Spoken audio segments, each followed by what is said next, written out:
Welcome to my channel cookbook. নমস্কার বন্ধুরা, আজকে আমি আপনাদের বানিয়ে দেখাবো চিকেন এগ কর্ন স্যুপ। এটার জন্য আমি নিয়ে নিয়েছি গাজর, ক্যাপসিকাম, ধনেপাতা, পেঁয়াজ, আদা, রসুন, কাঁচা লঙ্কা আর চিকেনের ব্রেস্ট পিস 200 গ্রাম। আমি একটা কড়াইতে 2 মগ মতো জল দিয়ে দিলাম। জলের মধ্যে দিয়ে দিচ্ছি হাফ চামচ মতো লবণ। এবার চিকেনটাকে সেদ্ধ করার জন্য কড়াইয়ের মধ্যে চিকেনের টুকরোগুলোকে দিয়ে দেবো। চিকেনটা কিছুক্ষণ সিদ্ধ হোক, চলুন আমরা কিছু অন্য জিনিস তৈরি করে নিই।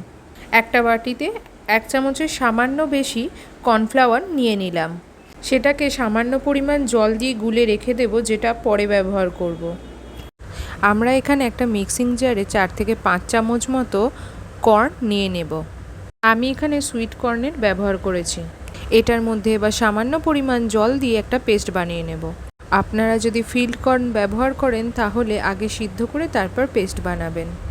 আপনারা এখানে দেখতেই পাচ্ছেন চিকেনটা খুব ভালো বয়েল হচ্ছে। এইখানে যে সাদা ফেনা মতো আপনারা জিনিসটা দেখছেন সেটা আপনারা তুলে ফেলে দেবেন। ফেনাটা ফেলে দেওয়ার পর একটা ঢাকনা চাপা দিয়ে 5 মিনিট মতো মাংসটাকে সুসিদ্ধ করে নেব। প্রায় 5 মিনিট পর মাংসটা সুসিদ্ধ হয়ে গেলে একটা প্লেটে মাংসগুলোকে তুলে রাখবো।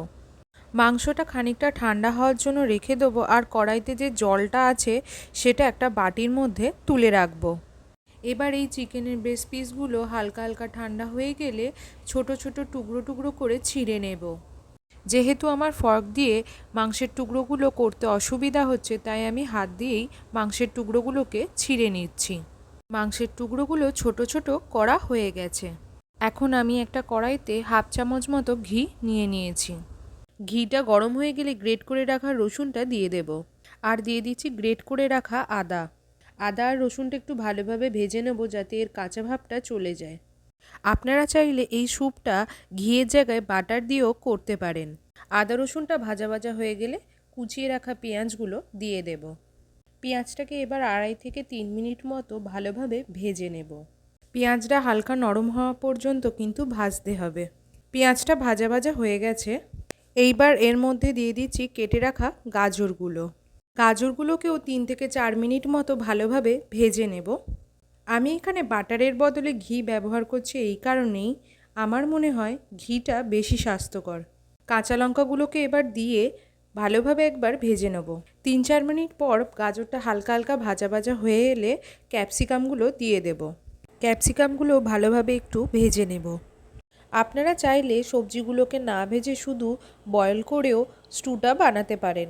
সবজিগুলো ভাজা ভাজা হয়ে গেলে 1/4 চামচ লবণ দিয়ে দেব হাফ চামচ মতো মরিচ গুঁড়ো। লবণ আর গোলমরিচটাকে সবজিগুলোর সাথে কয়েক সেকেন্ডের জন্য একটু নাড়াচাড়া করে নেব। কিছুক্ষণ পর এর মধ্যে দিয়ে দেব টুকরো করে রাখা চিকেনগুলো আর 1 প্লেট মতো সুইট কর্ন। আমি এখানে আগে সুইট কর্নটা দেখাতে ভুলে গিয়েছি। আপনারা এখানে আপনাদের পরিমাণ মতো সুইট কর্ন ব্যবহার করতে পারেন। চিকেন আর সুইট কর্নটাকে কিছুক্ষণ সবজিগুলোর সাথে ভালোভাবে ভেজে নেব। এইবার এর মধ্যে দিয়ে দেব চিকেন বয়েল করা জলটা। এখানে এখনও পর্যন্ত একটু জলের প্রয়োজন, তাই 1 মগ মতো জল দিয়ে দিলাম।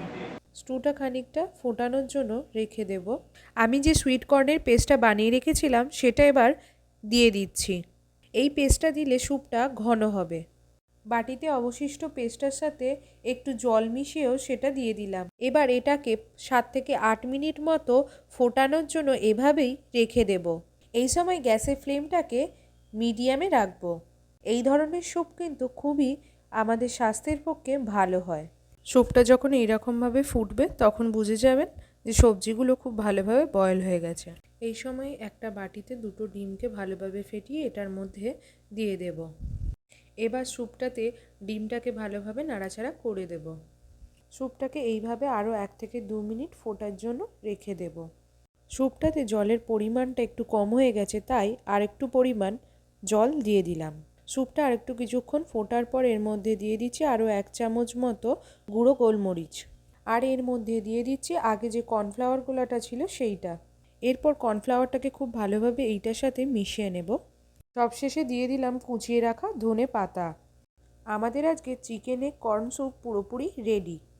এই স্যুপটাকে আপনারা স্বাস্থ্যসম্মত খাবারের তালিকায় রাখতে পারেন। ভিডিওটা ভালো লেগে থাকলে প্লিজ লাইক, কমেন্ট, শেয়ার এবং চ্যানেলটা সাবস্ক্রাইব করুন।